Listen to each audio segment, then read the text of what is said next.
Bismillahirrahmanirrahim. Assalamualaikum warahmatullahi wabarakatuh. Kaifa halukum anak-anak soleh-solehah. Semoga kita semua selalu dalam lindungan Allah Subhanahu wa Ta'ala, selalu sehat walafiat tanpa kurang suatu apapun. Baik anak soleh-solehah, kita bertemu dalam pelajaran tematik ya. Kita masuk ke tema B, sub tema 2, yaitu tentang pentingnya udara bersih bagi pernafasan ya. Jadi udara yang bersih sangat penting bagi pernafasan. Nah, sebelumnya kita akan bahas dulu tentang pengelolaan usaha ekonomi ya. Nah, seperti yang sudah kita ketahui bahwa di masyarakat banyak sekali jenis-jenis usaha ekonomi. Yang pertama yaitu usaha ekonomi yang dikelola sendiri atau pribadi atau masing-masing. Yang pertama ada usaha pertanian. Nah, misalnya Bapak Fulan adalah seorang petani, maka beliau akan mencangkul sawahnya sendiri, menanam bibitnya sendiri, dan menunggu bahkan sampai merawat dan menunggu hasil panennya sendiri ya. Kalaupun dibantuin paling sama keluarga ya. Terus yang kedua ada industri kecil ya. Misalnya ada salah satu dari keluarga kalian atau tetangga yang punya misalnya industri keripik pisang. Nah, itu dari beli pisangnya, mengupas pisangnya, memotong tipis-tipis, terus menggoreng sampai jadi keripik, terus dibungkusin, bahkan sampai menjualnya dilakukan sendiri juga, dikelola sendiri. Selanjutnya ada usaha perdagangan ya.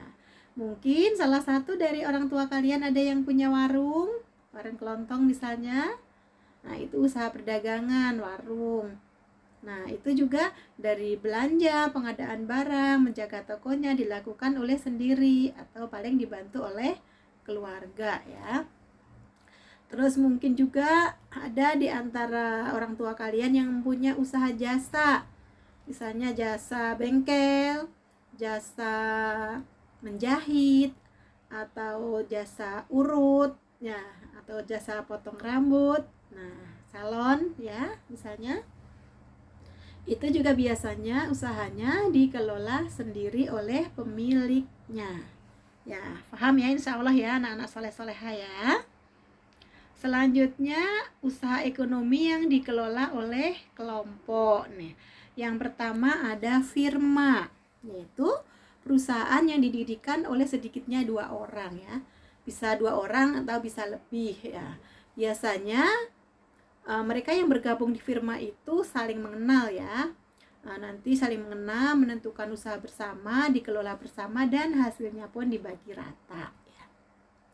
Selanjutnya ada CV atau persekutuan komanditer. Nah, kalau CV sedikit berbeda ya, pendirinya 1 orang, tapi dia mengajak beberapa teman untuk menanam modal. Yang mengelola biasanya pendirinya itu sendiri atau pengusahanya. Nanti teman-teman yang ikut menanam modal itu akan mendapatkan bagi hasil dari hasil usahanya. Selanjutnya PT atau perseriuan terbatas nih. Ustazah yakin dari kalian semua banyak yang orang tuanya bekerja di PT ya. Nah, kalau PT itu perusahaan yang modalnya diperoleh dari penjualan saham ya, biasanya dalam skala besar atau skala luas ya, skala nasional ya. Nah, yang mengelola orang lain lagi, biasanya dari direktur, manajer sampai tenaga-tenaga ahli, bahkan sampai bagian produksi itu yang menjalankan orang lain yang diberi gaji atau dibayar ya. Nah, sedangkan pemiliknya sendiri akan memperoleh keuntungan juga. Nah, selanjutnya ada badan usaha milik negara ya. Badan usaha milik negara biasa disebut dengan BUMN ya. Di situ modalnya dimiliki oleh pemerintah atau negara. Salah satu contohnya adalah TVRI. Nah, TVRI itu bagian dari Perjan atau perusahaan jawatan. Nah, satu-satunya stasiun televisi yang ada di Indonesia yang dimiliki oleh pemerintah yaitu TVRI ya. Kalau yang lain-lainnya itu punya swasta ya. Selanjutnya ada perum atau perusahaan umum ya. Perusahaan umum itu modalnya juga dimiliki oleh negara ya. Contohnya Pertamina ya. Terus ada juga yang disebut perusahaan perseroan atau persero.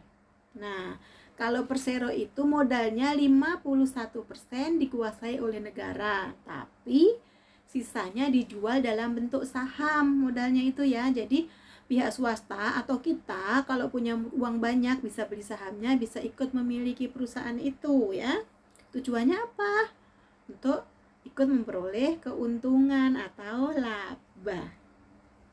Ada juga perusahaan daerah ya. Kalau perusahaan daerah sesuai dengan namanya berarti modalnya dari pemerintah daerah setempat. Misalnya perusahaan daerah Jawa Barat berarti yang punya modalnya juga pemerintah Jawa Barat.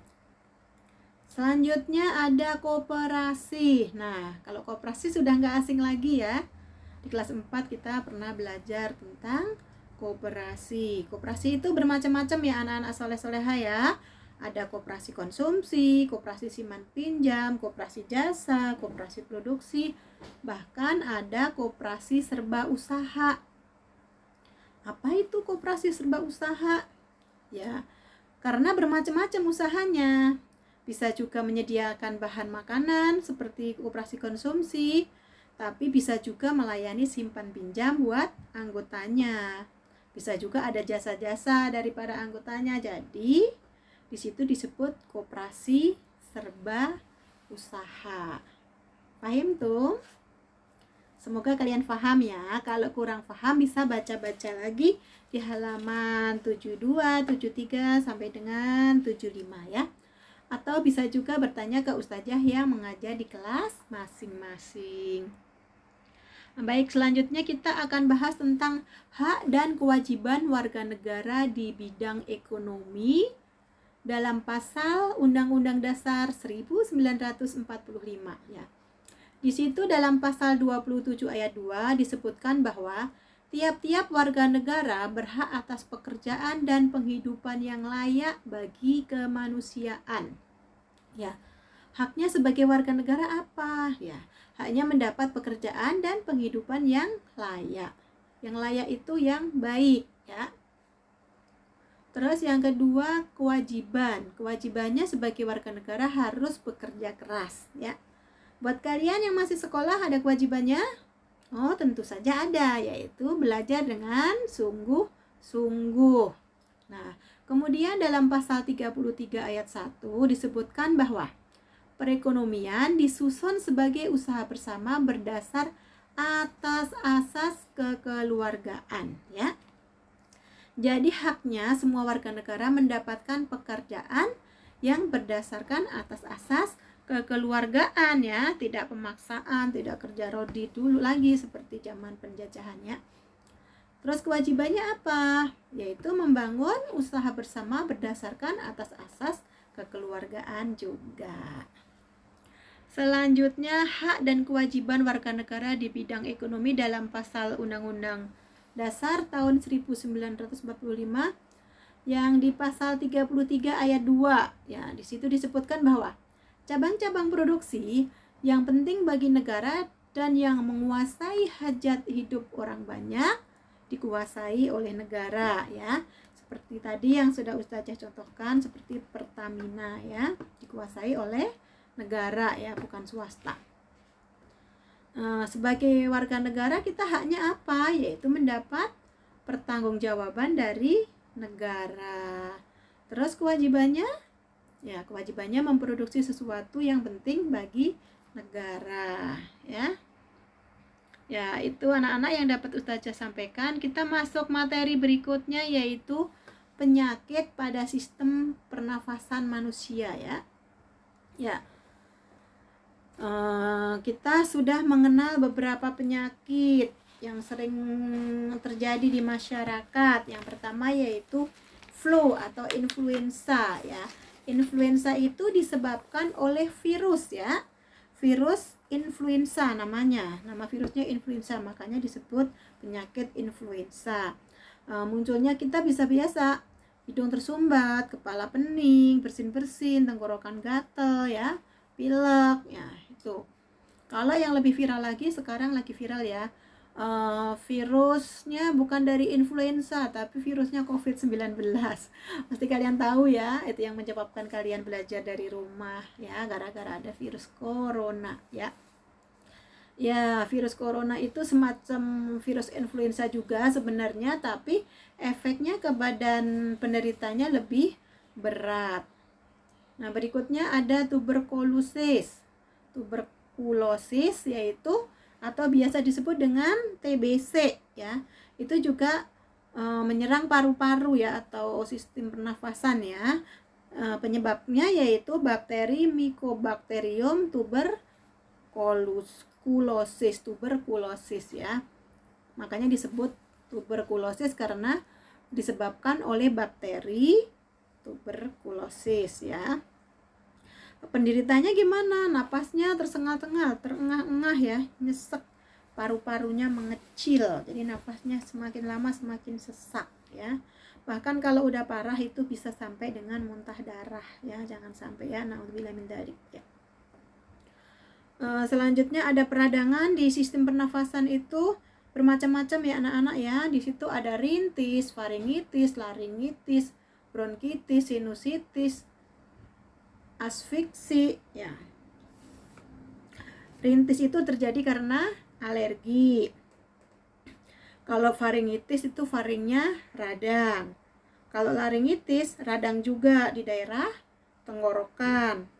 Kalau bronkitis radang tapi di cabang bronkusnya infeksi, radang sampai infeksi di cabang bronkus ya. Makanya disebut bronkitis. Terus kalau sinusitis itu di sini anak-anak ya, di hidung, di kanan kiri hidung perbatasan dengan pipi. Nah, biasanya di situ radang sampai bernanah gitu, harus dioperasi ya kalau udah sampai parah ya, udah stadium 4 gitu ya. Terus ada afiksi yaitu enzim pernafasan ya, itu seperti biasa dikenal dengan paru-paru basah ya.